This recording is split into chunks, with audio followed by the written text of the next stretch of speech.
Okay na ba?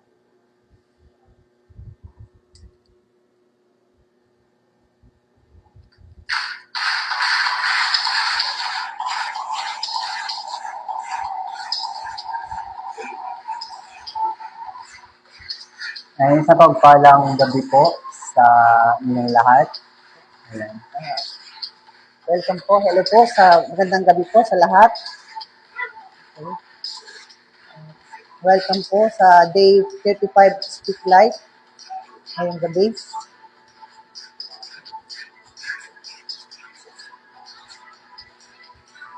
And maya-maya po magsisimula na tayo. Maghintay lamang tayo ng mga ilang minuto para makapag-tag din po yung iba nating mga kasamahan.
Ano oras na ba?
Ayan, isa pang palang gabi po sa mga nanonood na.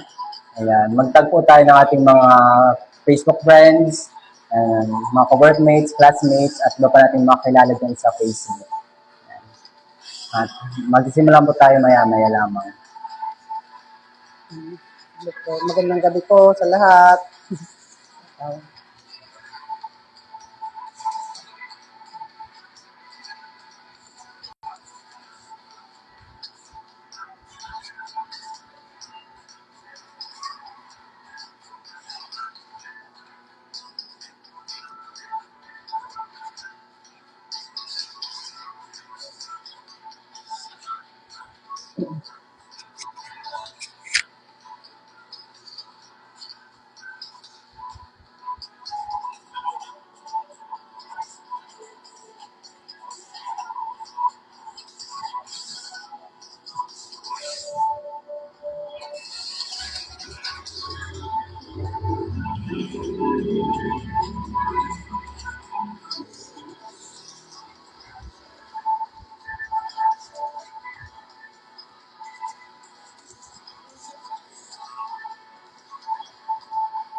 Pag ganyan, hindi pa pwede mag-umpisa. Pwede naman lang. Kasi nag-intay pa tayo ng ano. Wala pang viewers, di ba? Meron naman.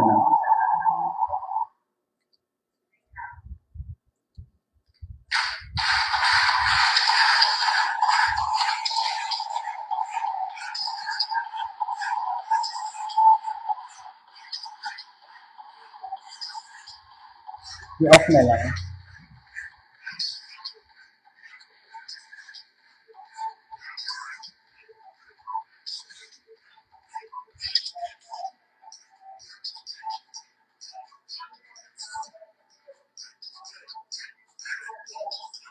Ayan, magpaglaman po tayo ng ating mga kailala. Mag-mention po dyan sa comment section.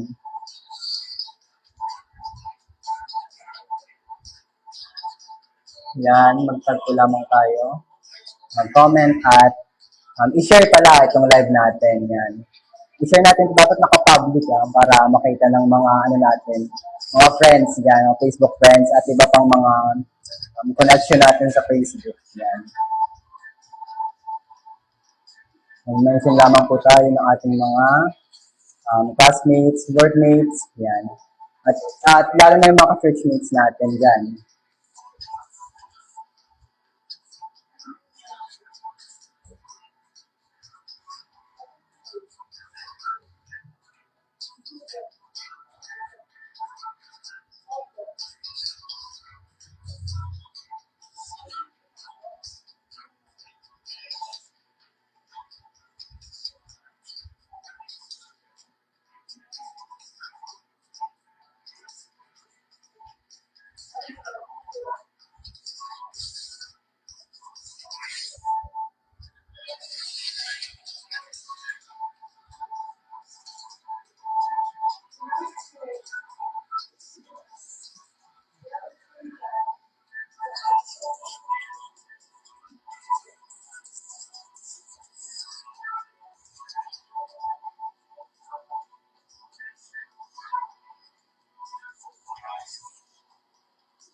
Ayan po, magandang gabi po sa inyong lahat.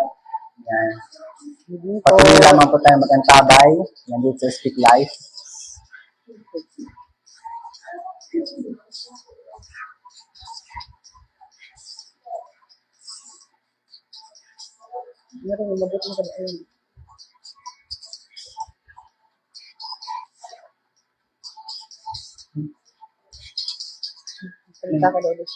Ayan, magandang gabi po. Hello po sa inyong lahat na mga nanonood. Manatili lamang po kayong nakatutok dito. Ayan. Manood lamang po tayo. Ayan. At maya tayo magsisimula tayo sa ating programa dito sa day 35 ng ating Speak Life. Ayan. Ang ating tema. Ano ang tema natin ngayon? Possessing the cities with God's presence. Ayan. Ayan. O, Tatagpuan sa, sa? ayan, sa Joshua 6 verse 1 to 20. Okay.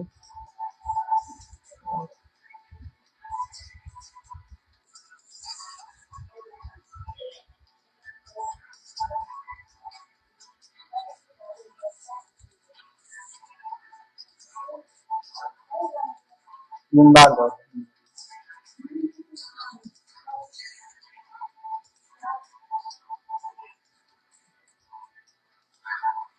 Okay naman ba yung audio? Okay daw?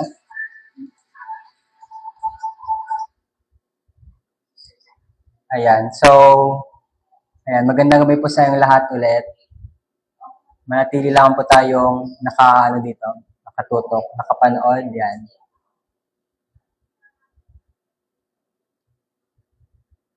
Okay na.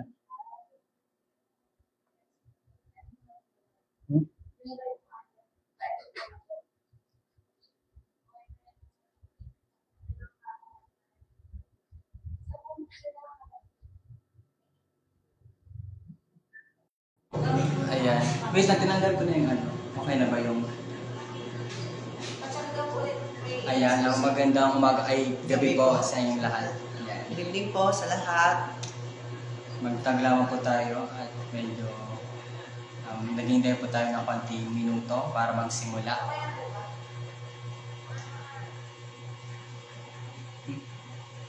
Mas okay na wala to.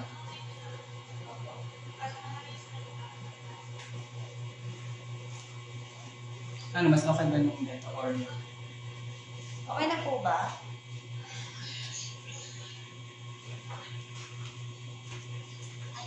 Pangalan po yan.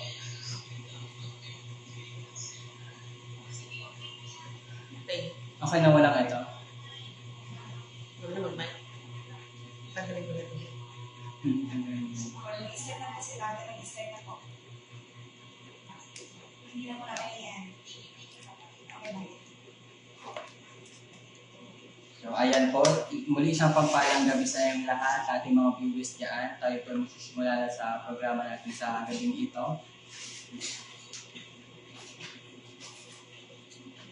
Tayo po magsisimula na sa ano po ay mag-opening prayer po muna po ako. Praise God. Hallelujah, Lord. Hallelujah, Lord Jesus, amang banal. Patuloy po kami lumalapit, Lord. Nagpapasalamat sa iyo, Panginoon, sa gabi ito, Lord God, na kami binigyan mo ng pagkakataon, Lord God, na kami live streaming, Lord God, sa gabi ito, Panginoon, Lord. Patuloy kami lumalapit, Panginoon, nagpapakumbaba sa iyong harapan, Lord. Humingi, Lord God, ng gabay, ng patnubay, Panginoon, ng knowledge and wisdom, Panginoon, dahil, Lord, wala kaming ibang malalapitan kundi ikaw, Lord. Hallelujah. Yung Lord God, sa patuloy na, hallelujah, panood ng iyong mga nakapanood sa ngayon, Lord God, patuloy po silang gabayan, Lord, sa iyong mga salita, Panginoon. Marami pong salamat, Lord, sa patuloy na pagsama mo po sa amin dito, Lord God, upang patuloy na maibahagi na yung mga salita, Panginoon. Maraming pong salamat, Lord God, at patuloy ka namin pinupulit, pinapasalamatan sa gabing ito. And in Jesus' name we pray. Amen. Jesus. So, papakilala po muna pala kami. So, ako po si Brother Chris Paraiso. Ako naman po si Sister Lisa. Yan, siya po ang aking ina. Yan. Halata naman po ata sa amin pa. Diyos po ba? At ipapaliwanag niya po sa atin kung bakit yan yung spelling ng aking pangalan. Pero Chris po talaga yan. Chris. Kasi sa mga una nakaka-encounter pala ng name po, like, sinasabi ng Christ, parang masyado namang ata akong Christ. So, Chris po, yan. Di ba ma? Yes. So, bakit kasi yung spelling ng name? Yeah. So, sa presinto na lang daw po siya magpapaliwanag. Yan. So, bago po tayo dumako sa exhortation or sa message natin sa gabing ito, dako po muna tayo sa patoto or testimony. Ako po muna ay may testimony. Papataw po. Papasalamat po ako sa Lord sa gabi ito na kami po binigyan ng pagkakataon na makapunta rito sa Balian. At salamat po sa Lord sa pag-iingat po, maging sa aking anak na umuwi po ng dahil dito po sa live streaming po ito. Salamat po sa paggabay po sa kanya. Kaya tunay pa ako nagpapasalamat sa aking mga anak na kahit po nasa malayo ay patuloy po iniingatan ng Panginoon na siya po ang patuloy na nag-iingat sa amin sa araw-araw maging sa mga pagpapala po natatanggap namin. Maraming salamat sa lahat. Sa Diyos ko po binabalik ang papulit po sa salamat. Yan, maging ako man po ay may testimony yan, na ma-share sa inyo sa gabing ito. So una sa lahat, nagpapasalamat ako sa Lord yun nga dahil sa pag-iingat niya sa akin, sa pag-biyahe ko, pauwi dito. Kahapon po kasi umuwi ako dito sa Tapel, andyan sa amin. Salamat sa Lord kasi safe naman yung biyahe namin, lalo na may bagyo. Yun, nung habang pauwi nga yung jeep na sinasakyan ko, inabutan kami ng malakas na ulan talaga, as in yung nakaharang nga dun sa may bintana is napasukan na siya ng rainwater kasi nga sa sobrang lakas ng hangin, kaya parang inuulan na din kami sa loob ng jeep. Pero salamat sa Lord kasi hindi kami inabutan ng ganong sitwasyon nung sa mga pataas na daan. Yan. Salamat sa Panginoon kasi dun sa papatag na kami inabutan ng ganong kalakas na ulan. Yun. Salamat sa Panginoon sa pag-iingat niya. Tapos nakauwi ako para makasama sa live streaming na ito. Yan. Kasi nung last week, Friday yun, di ba? Nung Friday, nakita kami yun sa Pulangi. Yan. Kasi nag-usapan din namin kung paano yung magiging setup ng live namin. So may initial plan ako na nasa isip. May sinadjust ako sa kanya na pwede naman gamitin yung 2-1 broadcast dito sa Facebook. Kasi sabi ko, may class kasi ako ng Sabado, kaya hindi ako makaka-uwi. Tapos sa Ligas ako nag-aaral, so medyo may distance yung place namin. Tapos yung biyahe din ng jeep na pauwi sa amin is limitado. So parang nag-aalangan talaga ako kung makaka-uwi ba ako para makasama ko siya sa live stream. Pero nung sila pag-usapan namin ni Mama na decide pa din siya na umuwi ako. Yan, kasi hindi siya naman masyado techy. Hindi niya man paalam kung paano mag-operate dito sa Facebook. Kaya inano niya talaga na umuwi ako. Although sa akin talaga, nag-aalangan ako kasi masyado hindi class ako. Paano kung yung time ko na umuwi pa ganyan. Pero salamat sa Lord kasi yung proof namin na pang Saturday, nag-announce na siya sa amin na hindi daw siya papasok. So, ito na yun sa pinapasalamat ko sa Lord kasi hindi na ako para umuwi sa weekend. Tapos, bigla din naman nag-announce yung school namin na suspended din naman yung Sabado. So, wala talaga ako kundi umuwi yan. Salamat sa Panginoon sa mga ganong kaparaanan niya. Kasi bilang ako, isang estudyante nag-aaral, ako kasi is parang medyo nasanay sa academic validation na tinatawag. So, parang hindi talaga ako sanay or mahirap sa part ko na umabsent sa school. Pero, na-realize ko na isa pala yun sa nagiging pader ko, parang nagiging wall of Jericho ko na unti-unti ginigiba talaga yun ng Lord. Na hindi dapat maging hadlang yung pag-aaral yan, sa pagsunod sa nais ng Diyos o sa nais ng ipagawa. Like, share ko na din yung naging mission namin sa Purias. Nung this year lang yun, this 2025, nung February to April siya sa Burias Island. Yan, kung nakita nyo yung mga Facebook stories ko noon, no around that month, nung February, March, April. So, may mga story ako noon na travel namin sa land, motor, tapos by water naman, sa mga bangka, tapos roro. So, yun yung mga panahong nag-mission kami sa Burias. So, hello sa mga andyan, mga nakaantabay ng mga story ko na yun sa Facebook. So, yun nga, that time, second year college ako noon, tapos, nag-aalangan din ako noon na kung makasama ako sa mission kasi nga, pasok ako, ganyan. So, syempre, nag-decide din ako na sumama doon sa mission. Tapos, every month siya, tapos may isang week talaga yung fighting. So, mag-absent ako ng isang week sa 3 buwan na yun. So, talagang mahirap din sa part ko na bilang estudyante. So, mahirap maghabol sa isang linggo na discussion. Isang araw pa nga lang na parang absent ka sa school, di ba? Parang madami nang ganap. What more pa kung isang linggo yun. Pero thankful pa rin ako sa Lord kasi hindi naman tutog sila mama. Siyempre sila. Daming support din. Salamat sa Lord dahil yun nga.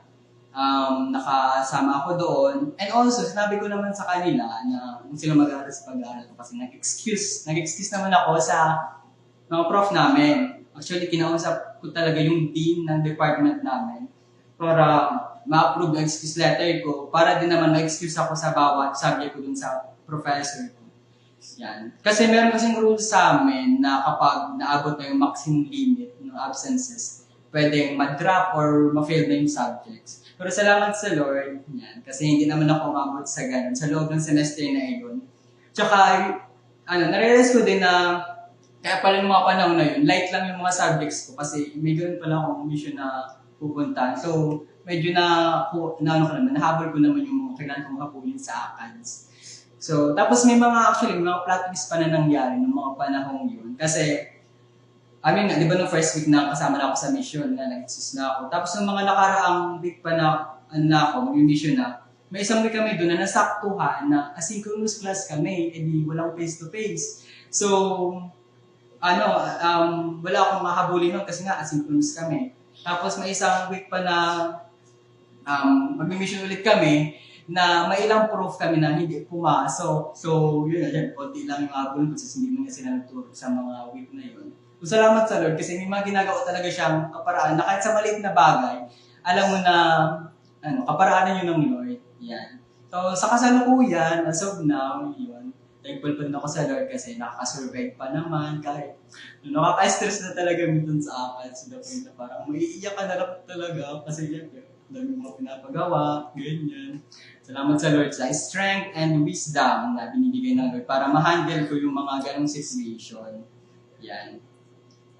And also, kasi, like, while scrolling din sa TikTok, yan, syempre, stress ka na sa ACADS, kaya na pinapagawa. So, minsan, nagiging coping mechanism ko talaga yung sa social media yung pag-scroll para at least for ilang minutes, parang mauna lang ang stress ko, ma-divert sa ibang bagay. Kaya nag-scroll ako. Tapos, may nakita ako dong quote or message. Yung men's context na or message na nais na iparating is, yung mga bagay na kina-stressan mo ngayon ay baka nakakalimutan mo na isa yan sa mga naging laman ng panalangin mo. So, na-realize ko na, naging laman din pala ng prayers ko na kapasok ko sa ganitong paaralan, makuha ko yung ganitong program na minsan ko rin pinangarap.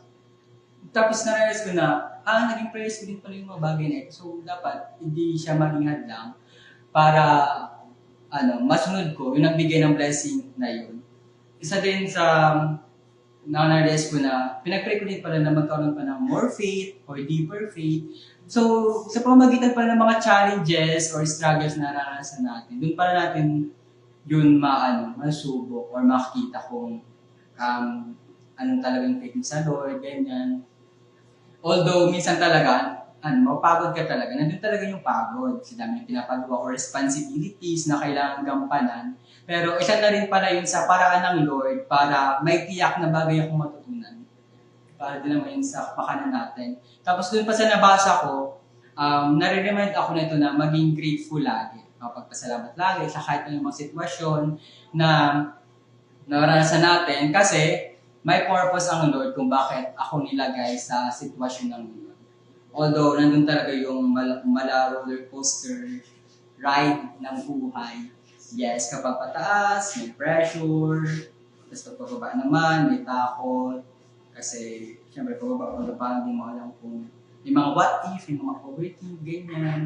So, maano talaga siya. Pero, kahit na gano'n, nakaka-enjoy pa din naman siya. Nandun pa rin naman yung kagalakan. Yan, ibibigay ng Lord. So, doon din talaga binago ng Diyos ang pananaw ko tungkol sa pagsunod sa Kanya na lahat ay posible basta't mayroong pananampalataya and gawa. So, all the glory belongs to Him now. So, yun po. Dadako naman po tayo sa recap po ng aming pastor po, ng Pastor Vicente po kanina sa mensahe po namin kayo sa church. Ayan po, yun po ang tayo nga po, sabi niya nga po dun sa bilang tayo mga Kristiyano ay kahit po tayo na nahihirapan sa ating paglilingkod, patuloy tayong sumunod sa mga pinag-uutos ng Panginoon dahil sa Panginoon po walang imposible kasi talagang tunay nga po ang Lord, ang lahat ay sa Kanya po natin iasa na Siya po ang gagabay sa atin. Kaya yun po dapat, sabi po niya, kung ano ang pinapagawa ay dapat nating sundin at yung walang pag-aalinlangan po, yung pagsunod na katulad nga po yung sabi ko sa na panghawakan natin ang ipinangako na ang pananampalataya at pagtitiwala po. Tapos yung pong sabi po, huwag kang susuway sa anumang nakasaad doon at magtatagumpay ka saan ka man pumunta. Kaya yun po ang patuloy tayo po maging sa patuloy na pag-suporta sa atin ng Lord, yung pang hindi kalooban, yung pong kaparaanan niya, na sabi nga po, kalooban niya ang masunod, kaparaanan. Yun po ang, sabi nga po sa Efeso 6:2, igalang mo ang yung ama't ina. Ito ang utos na may kalakip na pangako. Yan. Tapos po, yung bilang po tayong mga Kristiyano, sa atin po na sa araw-araw nating mga ginagawa, dapat po tayo po magkakaroon ng spiritual growth, katulad po ng ginagawa natin ito na patunay na ang Lord po ay kumikilos sa atin dahil ang kanya pong mga salita ang ating pinangahawakan sa araw-araw. Kaya salamat po sa ganitong pagkakataon na kami nakapagbahagi or sa gabi-gabi po ay kami nanonood ng upang managdagan po maging kalakasan po namin yung mga salita ng Lord na patuloy pong pinaparana sa atin kung gaano niya tayo kamahal or gaano tayo pinapaging banal ng ating Panginoon. Kaya sabi nga po, patuloy lang tayong sumunod sa kanyang mga utos at maging ipangaral po natin ang mabuting balita upang tayo po ay patuloy na lumakas sa ating araw-araw na pamumuhay. Ay, patuloy pong, kahit po sa amin yung pag-Bible study, pagpunta po sa mga women's group, yung pong sa Life Point, yung pong napakalaking tulong din po sa aming mga women's, na patuloy po na ang Lord ang umagabay sa amin sa kalakasan. Kaya patuloy pong pagbulay-bulayin po ang mga salita ng Lord araw at gabi upang patuloy pong tumatag ang ating pananampalataya sa Kanya. Kaya dapat pong, kumbaga sa po, dapat makita sa atin ang pananampalataya. Sabi nga po, yung faith without work is dead. Kaya yun nga, yung patuloy po natin sundin ang kanyang mga utos. Sabi po doon sa John 14:15, kung iniibig ninyo ako, tutuparan ninyo ang aking mga utos. Yun po ang naging kanina pong pagbabahagi ni Pastor sa Rika po. Yun. Ayan. Ngayon naman po ay dadako na tayo sa message natin para sa gabing ito. Ayan, so basahin po muna namin sa Joshua chapter 6 verses 1 to 20. So, sabi po dito sa verse 1, ang Jericho nga ay ganap na nakasara dahil sa mga anak ni Israel, walang nakakalabas at walang nakakapasok. Verse 2, at sinabi ng Panginoon kay Josue, tingnan mo, ibinigay ko na sa iyong kamay ang Jericho, ang hari nito at ang mga mandirigma. Verse 3, lilibutin ninyo ang buong lungsod, lahat ng mga lalaking mandirigma ay liligid na minsan sa lungsod. Gagawin niyo ito sa loob ng 6 na araw. Verse 4, ang 7 pari ay magdadala ng 7 tambuli ng mga sungay ng tupa sa unahan ng kaban, at sa ika-7 araw ay inyong paliligiran ng 7 ulit ang bayan at ihipan ng mga pari ang mga tambuli. Sa verse 5, kapag hinipan na nila ng matagal ang sungay ng tupa, at kapag ninyong narinig ang tunog ng tambuli, ay sisigaw ng malakas ang buong bayan. Ang pader ng lungsod ay guguho at ang buong bayan ay tuloy-tuloy na sasalakay. Verse 6, kaya tinawag ni Josue na anak ni Nun ang mga pari at sinabi sa kanila, buhatin ninyo ang kaba ng tipan, 7 pari ang magdala ng 7 tambuli ng mga sungay ng tupa sa unahan ng kaba ng Panginoon. Verse 8, at kaya sinabi sa bayan, tumulong kayo at lumakad sa palibot ng lungsod, at palakarin ninyo ang mga lalaking may sandata sa unahan ng kaba ng Panginoon.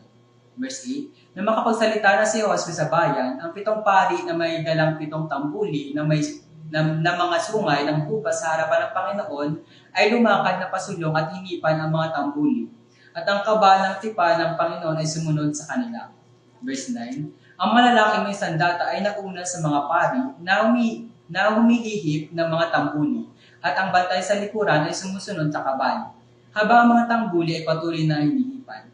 Verse 10, at iniutos ni Josue sa bayan, huwag kang sisigaw, ni maririnig ang inyong tinig, ni magsasalita ng anumang salita hanggang sa araw na aking sasabihin kayo sumigaw at saka lamang kayo sisigaw.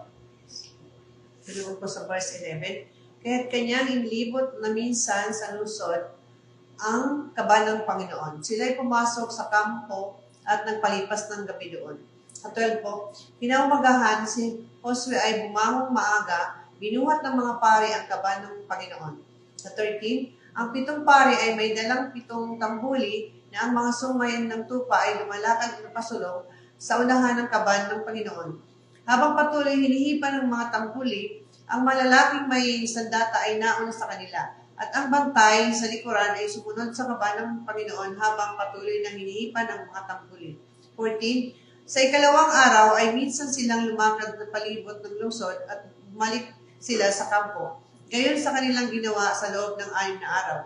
Sa 15, at nangyari ng ika-7 araw ang nag-uumaga na sila'y maagang bumangon at 7 ulit silang lumakad sa palibot ng lungsod na gayon ding paraan. Nang araw lamang na iyon, sila lumalakad ng 7 ulit na sa palibot ng lungsod. 16, sa ika-7 ulit nang hipan ng mga pari ang mga tambuli ay sinabi ni Josue sa bayan, sumigaw kayo sapagkat ibinigay ko na ng Panginoon sa inyo ang lungsod.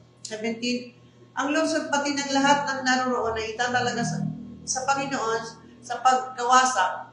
Tanging si Rahab na upahang babae siya at ang lahat ng kasama niya sa bahay ay manatiling buhay sapagkat kanyang ikinubli ang mga sugo sa ating isinubo. 18, ngunit kayo, layuan ninyo ang mga itinalagang bagay, baka kapag naitalaga na sa inyo ay kumuha kayo ng anuman na italagang bagay. Sa gayoy, susumpain dahil sa inyo ang kampo ng Israel at magkakaroon ng kaguluhan. 19, ngunit lahat ng pilak nito, mga sisidlang tanso at bakal ay banal sa Panginoon.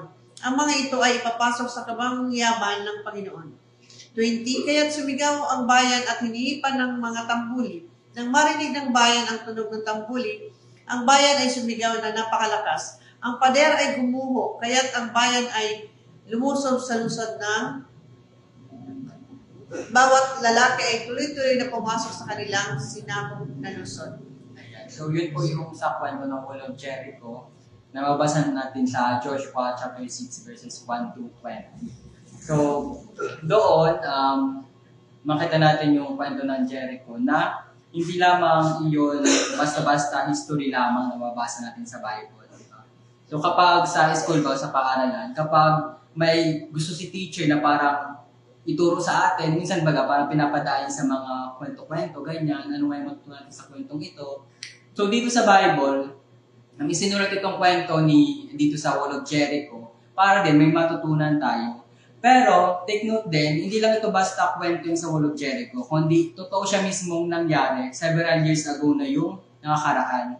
So, dito sa Bible, actually, marami siyang mga plot twists or mga unusual or parang kung sa titingnan natin sa dito sa mundo is parang kakaiba siya, parang unique. Yan. Kaya, naka-enjoy din naman basahin yung mga story dito sa Bible kasi halos nandiyan na yung mga iba't ibang genre na mabasa natin. Pero again, take note na ito po ay totoong nangyari. Hindi lang siya basta sinulat ng kung sino mga tao, kundi ito ay kinasiyahan ng Espiritu ng Lord.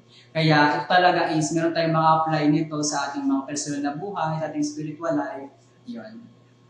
And also, makita natin dito sa Wall of Jericho na mayroong mga pader na parang hindi kayang ibain or yung the walls that seem impossible. Pero doon sa verses 1 to 2, mababasa natin na yung Jericho noon ay napapalibutan ng matataas na pader. So it means, wala nakakapasok and also walang nakakalabas. Pero anong sabi ng Lord doon kay Josue o kay Joshua? Sabi niya doon is, binigay ko na sa iyo ang lungsod. So ano ibig sabihin nito? So it means lang na bago pa bumagsak ang pader, tapos na ang laban. Panalo na si Joshua dahil kasama niya ang Diyos. Kasi past tense yung ginamit doon na ibinigay ko na sa iyo. Yan. So, ganyan din tayo minsan sa buhay natin. Yan. Minsan mga pader tayo sa buhay. Yan. Ito man ay takot, kasalanan, kahihiyan, o mga sitwasyon parang imposible. So, pero tandaan natin, walang pader na mas matatag pa sa presensya ng Diyos. Kaya-kaya ibain niyo ng Panginoon. So halimbawa, baka may pader ka ng pagkabigo, pagkakasala, pero kapag dinala mo yan kay Lord, kaya niyang ibain yan. Yan. Hindi problema kung gaano kataas ang pader, yan, gaano man siya kataas sa paningin natin, pero basta alam mo kasama mo ang Diyos, yan, sigurado ang tagumpay. Sabi nga dito sa Jeremiah 32:27, ano sabi dito? Ako si Yahweh ang Diyos ng lahat ng tao. Walang bagay na mahirap para sa akin. At sabi po, ayun pa sa Romans 8:31, ano pa ang masasabi natin tungkol dito? Kung ang Diyos ay panig sa atin, sino ang makakalaban sa atin? Diba? So, doon na din sinabi ko na kapag kasama natin ng Lord, Yes. is walang makatapos sa atin. Kasi victorious ang Yes. God natin. So, sa kwento din ng Jericho is, nakita natin na yung pananampalatayang lumalakad or gumagawa kahit hindi naiintindihan or hindi nag-make sense. Yan. Faith that walks even when it doesn't make sense sa atin. Kasi minsan parang yung instruction ng parang ipapahaka na. Ano ba yun? Pwede ba yun? Possible ba yung ganun? Pero faith obeys even without understanding. Yan. Sabi ng Diyos doon, di ba? Umikot kayo sa lungsod ng 6 na araw, tapos sa ikapitong araw, 7 beses. So, kung ikaw si Joshua, parang weird, di ba? Like, hindi mo pwedeng isang araw na lang. Bakit yung mga ilang araw pang talaga na ito kayong lalakad? Tapos may mga specific instruction pa doon. Dapat tahimik lang, huwag mo nang pagchismisan. Walang kaya, parang dapat walang noise. Yan, dapat tahimik lang. Extra challenging yun, di ba? Sa ating pa nga lang, ilang oras pa lang tayo, basta parang hindi natin kaya mag-in silent ng ilang oras minsan, di ba? Parang kating-kating minsan yung bibig natin na magsalita, alam ko yung mga bagong chika, ganyan. Pero doon, nagawa pa din nila. Yan. Yeah, sumunod sila Joshua, ganyan. Dahil minsan, hindi mo kailangan maintindihan lahat. Kailangan mo lang magtiwala kay Lord. Kasi minsan parang, minsan may mga bagay pang sinabi sa atin, pero minsan pero minsan, di ba, naiintindihan pa natin yung once na ginawa na natin, once na natapos na pinapagawa sa atin, kaya pala, parang nandun yung mga realization na natin pala, kaya pala, Lord. So, yun. Kumbaga yung ang pag-iisip ng Lord, hindi natin pag-iisip, di ba? Yun po ang talagang napakabuti ng Lord dahil hindi tayo pinapahamak sa ganung yung kabubuti natin ang lagi na iniisip. Yan. So, iba kasi talaga yung ways or mga kaparaanan ng Lord sa kaparaanan natin. So, kailangan talaga natin magtiwala sa Kanya. Kasi minsan ba, ganun si Lord sa atin, na ipapagawa siya na parang walang sense sa atin. Kung isipin natin ng logical, parang walang sense, parang paano ka na lang. Pero may dahilan ang Lord. Yan. So, ang tunay na pananampalataya ay yung sumusunod kahit hindi mo pa nakikita yung resulta. Di ba? Ngayon kasi, sa panahon natin ngayon, parang gusto natin lahat instant. Mga instant noodles, instant coffee, yan. Sino mahilig sa instant yan? Instant sagot, yan. Pero sa Diyos kasi merong proseso. At also sa proseso, may purpose. Yan. Yung purpose. Pero actually, kung iisipin baga natin, pwede naman siyang ibahin talaga ng Lord yung paden nang hindi sila umiikot, diba? Kasi alam natin na makapangyarihan ng Diyos, bakit hindi niya lang ibahin yun na hindi sila umiikot. Pero hindi, kasi doon natin makikita yung kahalaga ng pagkakaroon ng pananampalataya and at the same time, pagsunod sa utos ng Diyos. Yan. And also sa panahon din kasi na yun, mayroong tinuturo ang Diyos. Una na din dyan yung patience, yung patyagaan ng mga Israelites doon, sa paglalakad, and also pag-endure, pag-endure yung pagtitiis, like sa panahon kasi nila doon, yung sobrang init, tapos yung mga suot pa nila, di ba? Yun talaga yung pagtitiis. And also, yung unity, pagkakaisa nila, kasi hindi na naman isa yung lalaki, ilang sila, gano'ng karaming tao yun, buong bansa. So, doon din makita natin yung pagkakaisa nila doon. And also yung care din and compassion to others. Diba? Kasi hindi naman sila pare-parehong kalagayan ng kalusugan. Diba? Maaaring may mga sakit ng iba, yung mga dinaramdam ng physical illness ng iba. So, syempre, alalayan din nila na makaano sila, makalakad, makago doon. Yan. So, we can see that there's a purpose that God is working for us. So, si God ay gumagawa o kumikilos para sa kapakanan din naman natin for our good, benefit, or future. So, kaya kahit hindi mo naiintindihan na ang nangyayari, so magtiwala ka lang. So, si Lord laging may ginagawa para sa kabutihan mo. So, minsan kasi parang mas nakikita pa natin yung problema. Hindi ko, problema na naman, dagdag ng diba? Mas nakita natin kung gaano ko yung problema, meron naman ganito, tapos another. Kesa doon sa purpose, di ba? So, instead na mag-focus tayo sa problem, mag-focus tayo dun sa purpose. Ano bang naisituro sa akin ng Lord sa mga bagay na ito, sa pagkakataong dinaranas ko yung mga gatong bagay. So, minsan kasi mas nauna pa yung pag-reklamo muna. Parang yun yung nagiging initial reaction natin. Parang reklamo muna. Pero at din ito, kagawin lang din naman pala yun. Nagreklamo mo. So, yun nawa yung initial reaction natin ng pagre-reklamo. Hindi siya yung maging final na gagawin natin. Di ba? Yung maging final reaction dapat natin is yung obedience pa rin sa Lord. Yan. Yung susunod ka pa rin na utos niya, kahit na parang hindi pa rin naiintindihan, kahit parang sa tingin mo mahirap, parang hindi mo kaya. So, susunod lang talaga tayo. Di ba? Kasi yung pagsunod sa Panginoon is hindi talaga siya dapat maging optional. Or it's not a choice kung gusto ba tayo o hindi. Diba? So, dapat say yes lagi sa obedience. Agree po ba dyan?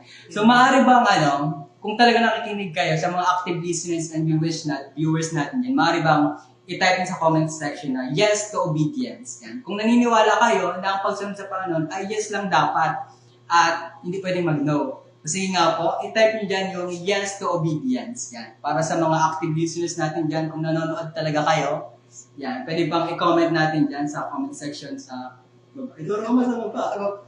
Hindi mo lang pila yung araw. Ayun, yan. Pa-comment nyo nga po, yung yes to obedience. Yan. So yun. Lagi natin piliin na sumunod talaga sa Panginoon. Ayan. And also, may mga pagkakataon na hindi mo alam kung anong ginagawa ni Lord. Pero yun nga, laging tandaan mo, laging may ginagawa siya para sa iyo. As long as na sumusunod ka talaga sa nais niya, sa plano niya. Ayan. Thank you po sa mga nag-comment. Yes to obedience. Yes. Yan. Kasi di ba nga, merong kanta na even when I don't feel it, you're working. Even when I don't see it, you're working. You never stop working.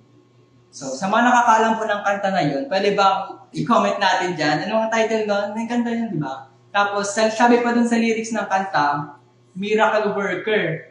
So, dun pa lang sa pagbuo ng Jericho na hindi sila gumagamit ng dahas. Yung dahas, yung parang okay pa lang talaga. Miracle lang yun ng Panginoon, di ba? Tapos, sabi pa sa lyrics ng kanta is, Promise Keeper. Promise Keeper, di ba? Kasi, di ba? Sinabi, pinangako niya talaga kay Joshua na sa kanila na yung Jericho. So, tinupad din talaga ng Panginoon na nasa kanila na, yun na nga, yung pinangako niya kay Joshua. So, ano nga po yung title niya? Paki-drop na sa ating comment section. Yung kung anong kanta yon na even when I don't see it, you're working. Even when I don't feel it, God is always working. Yes.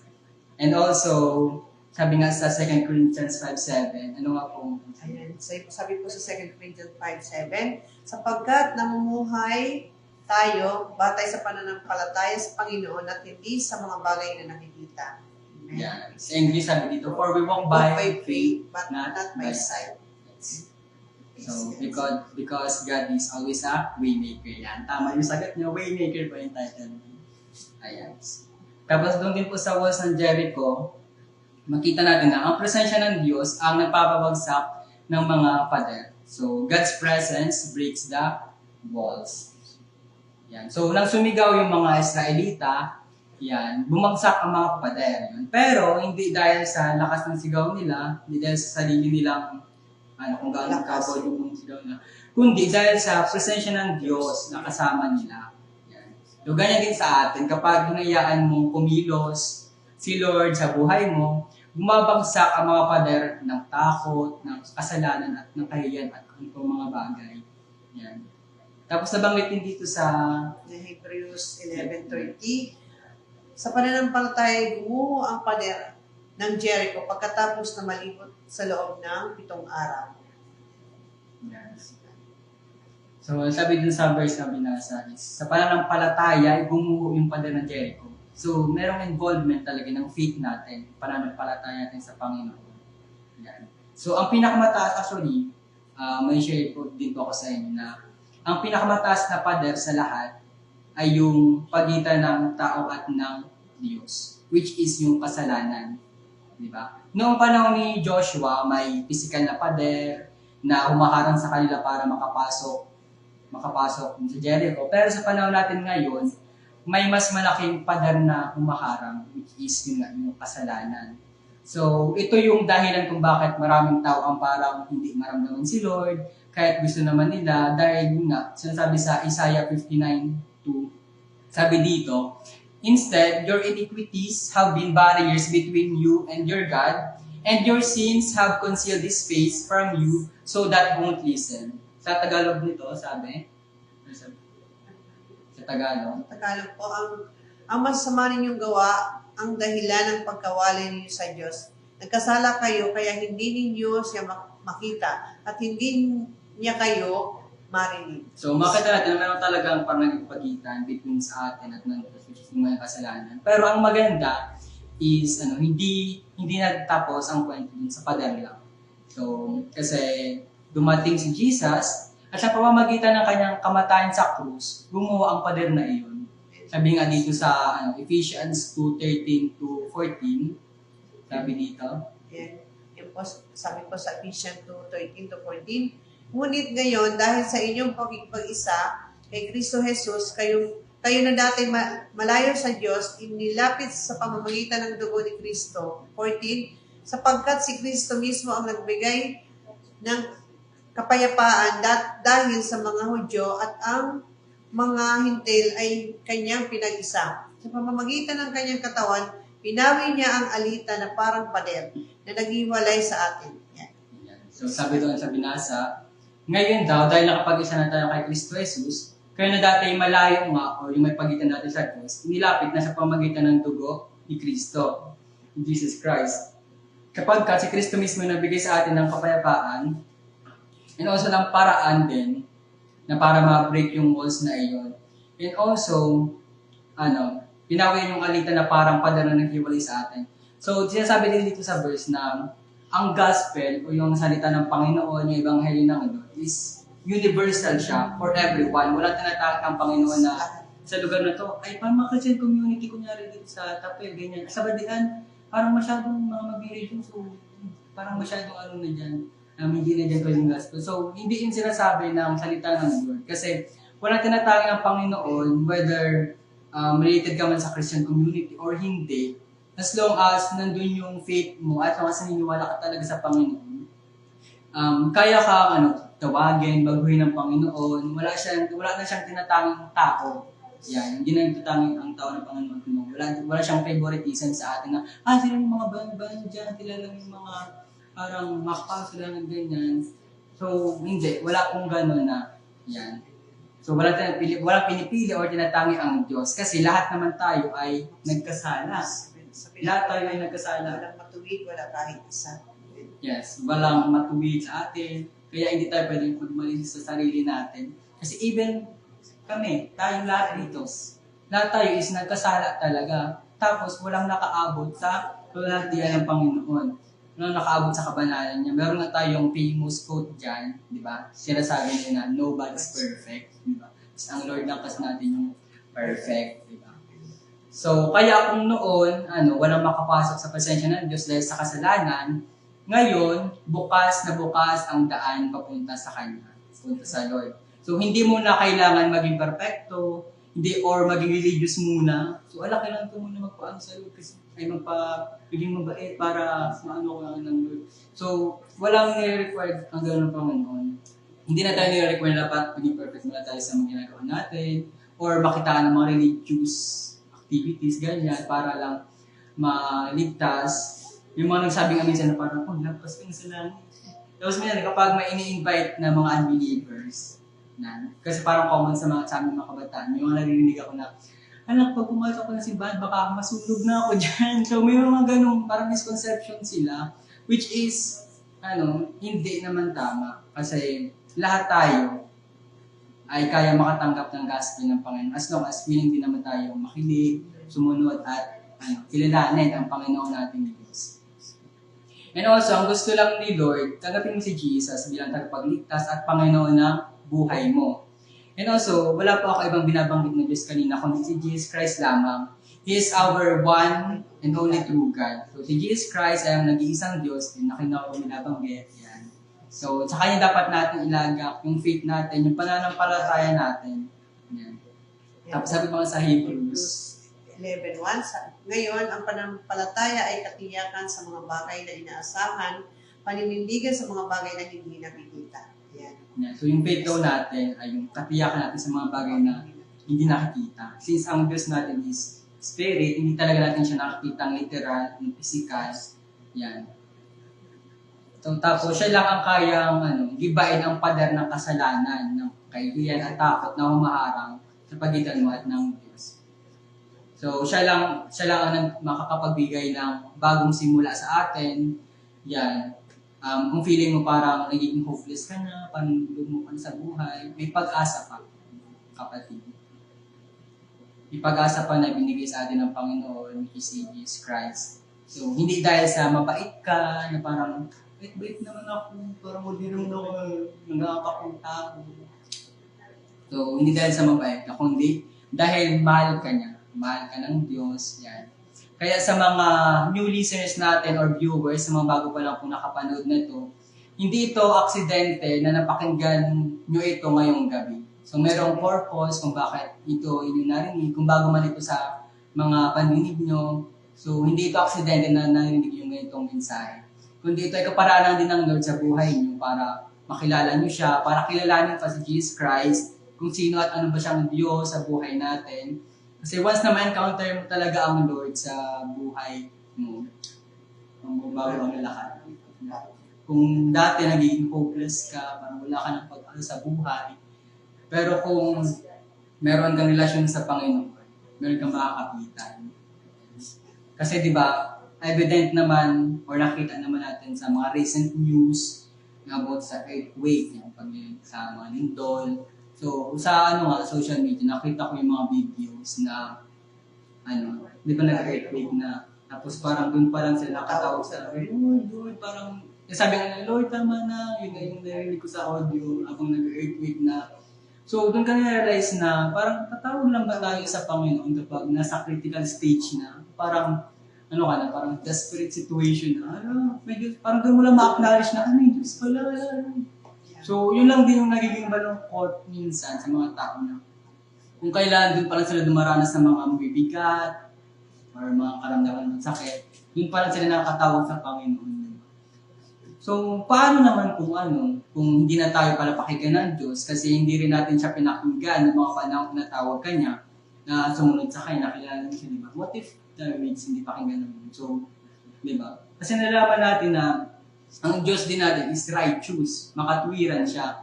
So, ibig sabihin, lahat man ang ginagawa natin mabuti man or masama, meron itong mga consequences. Yan na natin maranasan. Since righteous ang Panginoon, yes, He is a loving God, na pagmahal ang Diyos natin, pero huwag natin kakalimutan na righteous din ang Panginoon. So, ayun. So, tonight, habang pinag-uusapan natin yung pagbagsak ng mga pader sa Jericho, tandaan natin, ang tunay na himala ay hindi lang yung bumagsak yung pader ng lungsod, kundi bumagsak ang pader na naghihiwalay sa atin at sa Diyos sa pamamagitan ng krus ni Kristo. So, ayun lamang po yung ma-share ko sa inyo. Diyos po papulit kasi sa Ilis lamang po ang lahat ng kapurihan at kapasalamatan. So, ngayon po ay nadako na tayo sa closing prayer. Lord, minsan po, Panginoon, kayo patuloy na nagpapuro ng papasalamat sa mga oras na ito sa pagkakataon ito, Panginoon, na marinig namin na aming napakinggan, Lord, yung mga salita mo ng paalala mo sa amin, Panginoon, na tunay nga, Lord, wala kami ibang makapitan at malapitan, Diyos, kundi ikaw lamang, o Jesus. Maraming salamat, Lord, sa pagkakataon na ito na binigay niyo po sa amin. Nauwi sa mga napakinggan namin na salita mo, Lord, kayo magbigay itong aral sa amin. Ito po'y tumatak sa aming mga puso't isipan, Panginoon, na kami sumunod sa nais ng Panginoon. Patuloy po kami tulungan sa mga hinaharap namin walls, Panginoon, sa mga testimony namin buhay. Tulungan niyo po kami, Panginoon, na makasunod sa iyo at mas magkaroon pa ng pananampalataya at mas kumapit pa sa iyo, Panginoon. Unang takilan ka, Panginoon, sa ating ito, sa ilaman namin binabalik ang lahat ng kapurihan, kapasalamatan, Lord God. In Jesus' name we pray. Amen. So, ayan, maraming salamat po sa inyong lahat ng mga nanonood at sa mga nandito pa hanggang sa katapusan ng live na ito. Kasama namin yung mga taga... At dahil dyan, dadawa tayo sa shoutout at pasalamat. Ayan.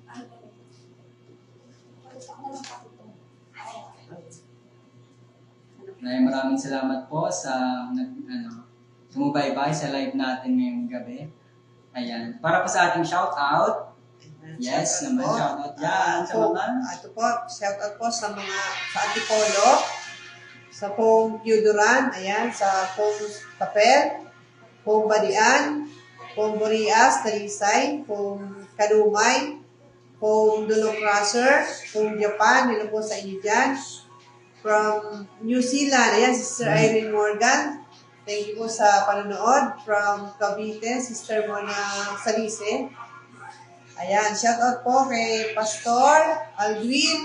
Ayan, si Pastor Vicente, Pastor Bertie, Pastor Alan. Salamat po sa dito po kami sa Balian, sa kanilang church. Pastor Al, Pastor Carl, si Piduran. Hello po, Pastor.